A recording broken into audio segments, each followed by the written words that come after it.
James Gunn avait fait la promotion de son Superman dans les médias en expliquant à tout le monde que ce serait un Superman ultra politique, qu'il s'était servi d'ailleurs de la licence Superman pour envoyer un message fort, disait-il, politique. Bien maintenant, il nie complètement ce qu'il avait dit par le passé et il explique que si son film ne fonctionne pas finalement à l'international, c'est à cause d'un sentiment anti-américain. On voit ça ensemble.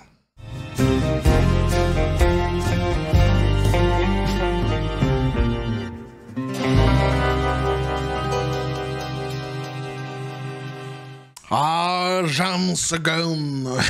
Petit café les copains. Qui se fout très souvent de notre gueule, hein. James Gunn, si, il est quand même habitué à cet exercice et vient se foutre une fois de plus de notre gueule ici. Ce qu'il a dit par le passé, il l'a dit, on l'a lu, mais il l'a pas dit. Non, c'est pas ça, c'est autre chose. Bah ouais, parce qu'en fait, son film pour l'instant fonctionne pas très bien à l'international. C'était l'objectif principal de la Warner ici, donc avec ce film. C'est pour ça qu'ils ont embauché James Gunn. Pour le succès qu'il avait eu dernièrement, notamment avec les Gardiens de la Galaxie, à l'international, et donc il comptait sur le nom de James Gunn pour que la licence Superman, justement, fasse un décollage, un bond à l'international. Ce n'est pas le cas, donc on est au moment où, faute de pouvoir trouver des raisons, on se trouve des excuses, et on raconte quelques petites garlousettes au passage. C'est ce que fait James Gunn ici, puisqu'on nous dit James Gunn nie que Superman soit woke, il pointe du doigt le sentiment anti-américain comme raison des difficultés du box-office à l'étranger. Ce qui est juste génial, puisqu'il l'a dit lui-même par le passé, hein. Il l'avait dit lui-même par le passé, c'est-à-dire que nous, on avait relayé justement ses déclarations. Hein, c'était justement, il avait fait en sorte que ce projet soit un projet qui soit politique, hein, qui soit en plus, devrais-je dire, sur une ligne politique qui était bien définie, hein, qu'on était complètement sur le wokisme et sur l'un des spectres du wokisme, l'une des têtes, puisque c'est une hydre à plusieurs têtes, le wokisme, hein, ici, avec la déconstruction, la volonté de la déconstruction de Superman en lui-même et le message pro-migrant, etc., etc. Et donc tout cela, il avait très bien expliqué, il l'avait défendu dans de différentes déclarations par le passé. Cette fois-ci, c'est fini.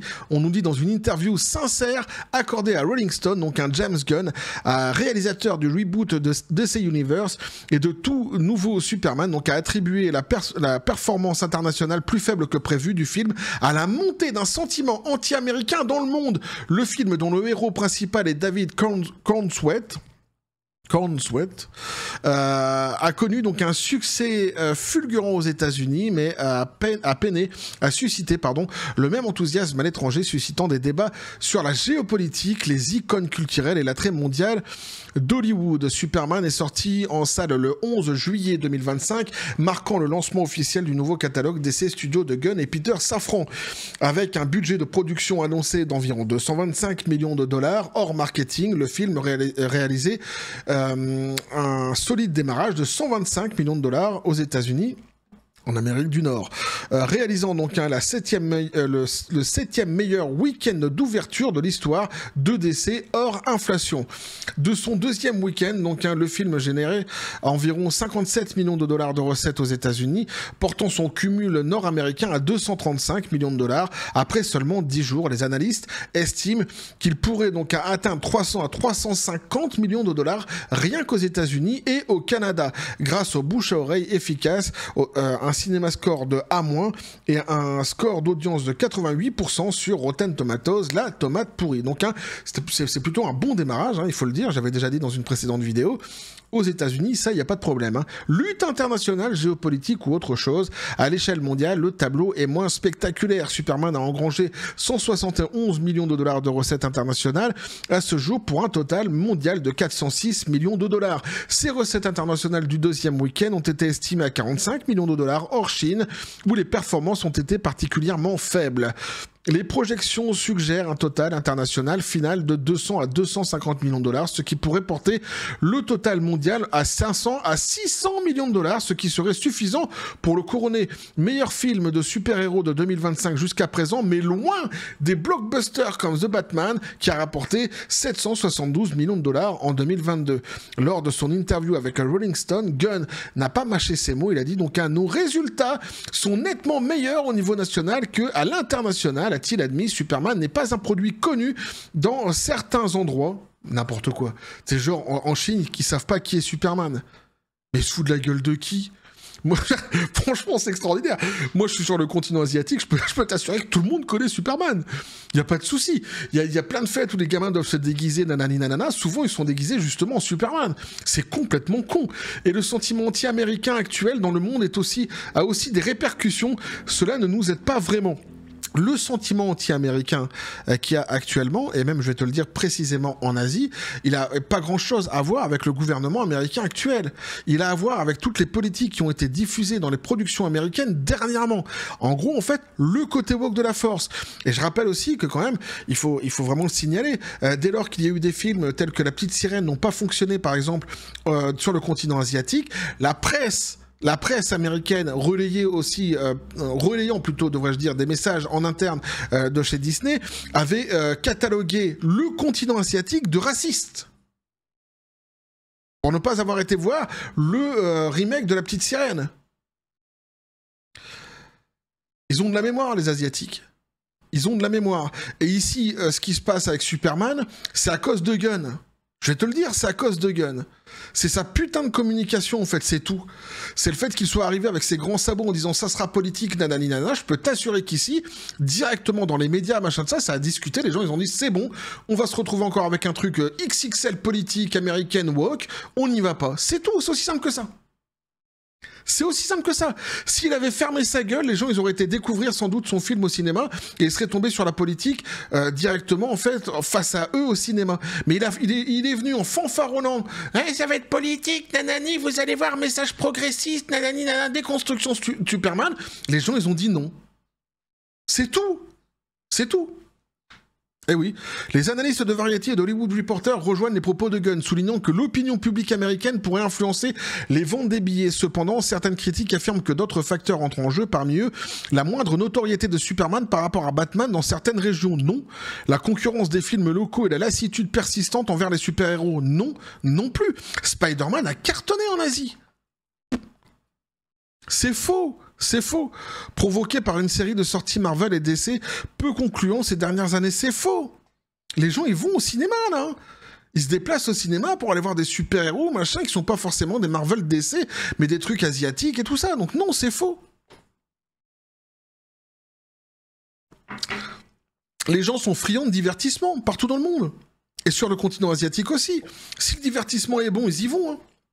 La réaction woke alimentée ou fabriquée donc la fracture. Avant sa sortie, une controverse a éclaté autour de l'accent mis par Gunn sur les origines immigrées de Superman. Des médias conservateurs comme Fox News ont qualifié le film de super woke et l'ancien acteur Superman, Dean Cain, donc a averti que l'accent mis sur les immigrés pourrait aliéner le public. À quel point Hollywood va-t-il rendre ce personnage woke, a demandé l'ancien Superman. Le frère de Gunn, Sean Gunn, qui joue Maxwell Lord dans le nouvel univers DC, donc a répondu à une question piège de Mark Malkin de Variety, faisant beaucoup plus de mal que de bien. Il a dit oui, Superman est un immigré et oui, les gens que nous soutenons donc dans ce pays sont des immigrés et si vous n'aimez pas ça, vous n'êtes pas américain, a-t-il déclaré lors d'une première du film. Il faut comprendre que je t'avais déjà dit, en plus, c'est le wokisme étant une hydre à plusieurs têtes, ce sujet-ci, ça fait partie du wokisme. Mais quelque part, tu vois, c'est pas le sujet le plus clivant. C'est pas le sujet le plus clivant, c'est pour ça qu'il fonctionne quelque part aux États-Unis, tu vois, sur ce sujet-ci, c'est pas, bon voilà, ça pète pas trois pattes à un connard comme sujet. C'est assez, c'est pas peanuts, mais c'est anecdotique, devrais-je dire, tu vois, ce sujet dans le wokisme quelque part. Le souci, c'est que ça va avec l'ambiance qui est actuellement woke aux États-Unis, qui est fortement attaquée par le gouvernement de Biff Tannen, de Trump, et notamment sur des questions telles que l'immigration. Et là, tu as eu tout un volet, en fait, tout un penchant, plutôt devrais-je dire, woke aux États-Unis qui s'est levé, qui sont allés avec leur façon de faire habituelle, c'est-à-dire tout à fait belliqueux, vindicatif, insultant, etc., etc. Et James Gunn est arrivé, en fait, dans cette discussion-ci, et c'est pour ça qu'il a fanfaronné avec Superman. C'est pour ça qu'il a été inclus, en fait, dans l'histoire, vraiment comme un Superman qui serait woke. Aux États-Unis, qui plus est, tu vois. Mais c'est pour ça, en fait, C'est pour ça que je dis que ce qui a fait le plus de mal actuellement à son Superman, à l'international, c'est sa communication à James Gunn. Gunn a répliqué dans un Entertainment Weekly en déclarant « Je suis curieux de savoir ce qu'il y a dans le film qui est considéré comme woke. C'est le centre du film pour moi. » Gunn a également déclaré donc qu'il considérait l'accueil réservé au film comme une victoire totale, le qualifiant de graine de l'arbre pour l'avenir du DCU. Alors c'est marrant parce que tu vois ici, je suis curieux de savoir ce qu'il y a de woke dans le film. À l'époque, avant que le film ne sorte, dès lors que des gens venaient lui dire, des médias venaient lui dire, le film est woke parce que ceci et cela, on l'avait lu ensemble, il disait oui. Il s'en cachait pas. Il avait même dit que ceux à qui ça ne plairait pas, ils pouvaient aller se faire foutre. C'est ses propres termes. Au bout d'un moment, ça va quoi. Là, il arrive, il dit non, j'ai pas dit ça. Bah si. Bah, ils sont allés se faire foutre, en fait, les Asiatiques. Hein. Non, et bah en fait, ça leur plaît pas.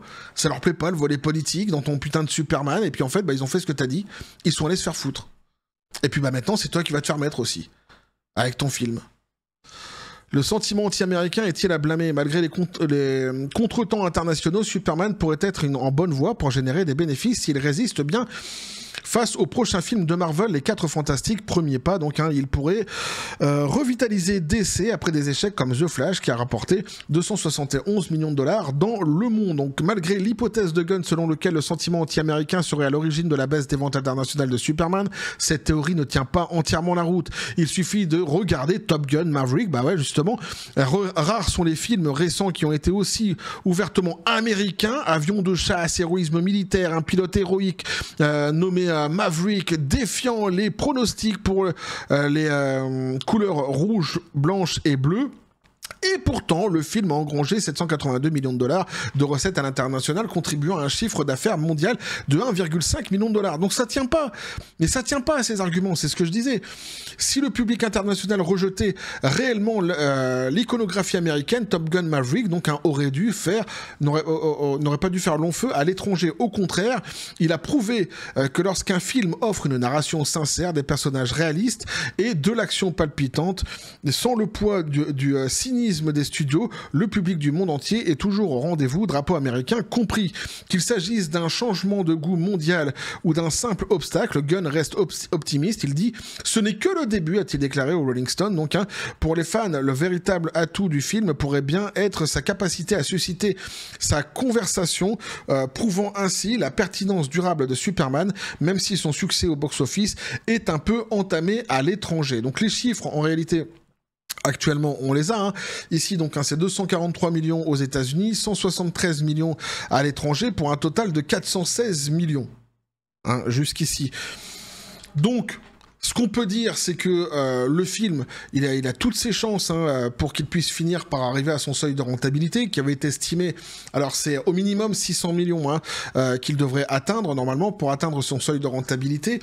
Ça reste discutable, puisque certains disent plutôt proche de 700, d'autres vont même au-delà. Pour qu'il soit vraiment rentable, il faudrait qu'il atteigne au moins les 800 millions de dollars. Quoi qu'il en soit, on va partir sur le minimum, en tous les cas, des chiffres qui nous avaient été donnés.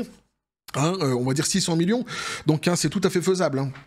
Il a 416 actuellement, 600 millions, pourquoi pas dans les jours à venir, il pourrait finir par les accrocher. Mais c'est pas gagné non plus. Hein. Aujourd'hui, ce n'est pas joué non plus, ce n'est pas gagné non plus. Donc on verra ce qu'il en sera exactement. Quoi qu'il en soit, c'est vrai que même s'il arrive uniquement à son seuil de rentabilité, bon bah voilà, un film qui est arrivé à son seuil de rentabilité, c'est bien, c'est pas une victoire. Hein, c'est juste un seuil de rentabilité. À partir de ce moment-là, il devient rentable. Faut voir après à combien il finit justement bien sa route, tout simplement au cinéma. Puis après, tu as aussi tous les produits dérivés qui doivent se vendre à côté pour les inclure à ce chiffre au final. Mais bon, donc un très bon démarrage aux États-Unis et évidemment un démarrage qui ne fonctionne pas à l'étranger et surtout en Asie. Et je le dis clairement, ça n'a rien à voir avec le fait que soi-disant les Asiatiques ne connaîtraient pas Superman. Faut arrêter de se foutre de la gueule du monde, quoi. Ça va au bout d'un moment, quoi. C'est pas une population exclue de la terre entière, qui est complètement ostracisée dans leur coin et qui ne connaissent absolument rien. Ça va, quoi. C'est pas des gens qui sont pas, c'est pas des pays qui sont pas civilisés. Non mais moi ça m'énerve. Je t'assure, on a l'impression à chaque fois quand les Américains parlent du continent asiatique qu'on a affaire à une sous-population qui connaît rien. Faut arrêter de se foutre de la gueule du monde. Superman, il est hyper connu ici. Quand il y a des fêtes où les gamins doivent se déguiser, et c'est très souvent le cas ici, t'as plein de gamins qui sont déguisés en Superman, Batman, Spider-Man, machin, etc. Donc c'est faux, c'est complètement con. Il n'y a pas de lassitude non plus sur les super-héros parce qu'ils se déplacent justement dans les salles pour aller les voir. Ces fameux super-héros en Asie, non. Ce qui n'a pas fonctionné en Asie, il le doit uniquement qu'à lui-même, James Gunn, et la propagande politique qu'il a fait dans son Superman. Alors après, qu'il appelle ça woke ou qu'il décide de ne plus l'appeler woke maintenant, alors qu'hier il disait que c'était woke, moi je m'en fous, je m'en bats les reins, moi ça me concerne pas en fait, tout ça en fait ce ne sont que des termes comme ça qui sont balancés. S'il décide que demain son truc, alors que hier il disait qu'il était woke, n'est pas woke, ça changera pas l'histoire. C'est un film qui a été politisé. Il a été compris comme ça en Asie, les gens ne veulent pas de divertissement politique, point final. À un moment donné, il va falloir se mettre ça dans le crâne. Divertissement ne doit pas tout de suite se résumer avec politique. Ça doit pas être divertissement égal politique. Ça devrait même d'ailleurs être l'inverse, ça devrait être très loin de la politique. Divertissement égale divertir, point quoi. Voilà. Alors si ça, il peut pas se le mettre dans le crâne, si ça, il piche pas, bah moi je peux plus rien pour lui quoi. Et surtout qu'en plus, je le rappelle, que ce type quand même, il avait dit, hein, parce que c'est bien de revenir sur ses propos en disant j'ai pas dit, c'est pas vrai, c'est pas moi, nanani nanana. Les déclarations qu'on avait lues, les journalistes lui avaient posé la question du wokisme, précisément dans les questions hein, qu'ils avaient posées justement sur ce fameux Superman, sur lesquelles il avait répondu par l'affirmatif, et qu'il avait dit qu'en plus, tous ceux qui seraient contre son volet politique dans le Superman pouvaient aller se faire foutre. C'est ces termes. Avant la sortie du Superman. Ce sur quoi, qu'est-ce que je vous avais dit, les copains? J'avais dit, il risque de nous faire une Leslie Headland, ce qui s'est passé avec The Acolyte, quand elle avait insulté tout le monde avant que la série ne sorte. Évidemment, tu vois, bah, t'as un certain public qui veut pas se faire insulter. T'as des gens qui veulent pas se faire insulter. Ouais, tout simplement. Donc quand ta déclaration de James Gunn qui dit bah vous allez vous faire mettre si vous n'aimez pas mon volet politique, bah t'as des gens qui le prennent vraiment au sérieux, qui disent ok bah c'est bon. Tu traites les gens qui te nourrissent quelque part, tu traites les gens qui demain pourraient te nourrir et propulser ton film comme un succès extraordinaire, tu les insultes pareillement, bah non, bah dans ce cas-là tu feras sans nous. Tu feras sans nous. Alors aux États-Unis c'est pas pareil parce qu'aux États-Unis effectivement tu vois Superman c'est Superman. Il peut y avoir plein de polémiques autour, il faudrait vraiment y aller avec Superman pour que Superman soit détesté aux États-Unis. C'est une icône, Superman, aux États-Unis. Donc c'est pas étonnant ce qui se passe là-bas. Mais il faut quand même rappeler que c'est le septième meilleur démarrage de DC, et que à côté de ça, il est, même si en bonne performance aux États-Unis, il n'est pas en surperformance. Ça va bien pour lui aux États-Unis. Il n'est pas en surperformance. Donc il faut quand même relativiser tout ça. Et en tous les cas, moi, les arguments qu'il donne ici, ils sont pour moi à jeter complètement. Et puis à un moment donné, tu payes ton arrogance, tu payes ton cynisme, tu payes ta propagande politique, voilà. Et puis tu l'appelles comme tu veux, James. Moi, je m'en fous. Tu veux dire que c'est woke hier, tu disais que c'était woke hier. Aujourd'hui, tu dis que ça l'est plus. Je m'en fous. Personnellement, je m'en fous. Moi, je retiens que deux choses. Un, t'as dit que ça serait politique. Deux, t'as dit que ceux qui seraient pas d'accord avec ça pourraient aller se faire foutre. Bah, je pense que sur un plan marketing, ça se fait pas. Je pense que sur le plan du commerce, ça se fait pas. De parler comme ça à son public, ça se fait pas. Et que tu le payes aujourd'hui. Et faut arrêter de prendre les Asiatiques pour des cons. Ils l'ont déjà expliqué par le passé, l'ont déjà démontré par le passé. Il faut arrêter de les insulter, de les prendre pour des cons. Aux États-Unis, visiblement, il y en a qui n'ont pas compris, qui continuent. Il se passe toujours la même chose. Les mêmes causes produisant systématiquement les mêmes effets. Bref, n'hésitez pas à me dire ce que vous en pensez du coup, les copains, dans les commentaires, à vous abonner si le contenu vous a plu, activez la petite cloche pour les prochaines notifications, les prochaines vidéos qui vont arriver, balancez un like, à partager la vidéo, vous avez tous mes réseaux sociaux qui sont dans la description des vidéos, n'hésitez pas à vous abonner à ces réseaux sociaux pour donner de la force à la chaîne, eh oui. Sur ce les copains, je vous dis comme toujours à la John Spartan, paix, félicité, pistolet, prout, qu'est-ce que tu penses de tout cela? Aïe aïe aïe aïe. Ben, qu'il aille se faire mettre, c'est ce qu'il a dit. Qu'il aille se faire mettre, lui, maintenant. Ah, bah ouais, mais non, mais voilà, c'était simple. Moi, tous ceux à qui j'ai demandé ici en Asie, j'en fais pas, comment je pourrais dire, j'en fais pas un exemple parfait, puisque effectivement, ce n'est que mon entourage, tu vois, c'est pas représentatif. Mais j'ai demandé à une dizaine de personnes que je connais ici, ils y sont pas allés voir Superman. Et quand je leur ai demandé pourquoi, sur les 10 personnes à qui j'ai demandé, il y a 2 personnes qui m'ont dit qu'ils s'en foutaient complètement de Superman, Osef, en gros, et les autres m'ont répondu bah non, parce que j'ai cru comprendre que c'était politique. C'est aussi simple que ça. Donc on va continuer à suivre tout cela sur cette même chaîne, toujours dans la joie et la bonne humeur, et que la force soit avec vous.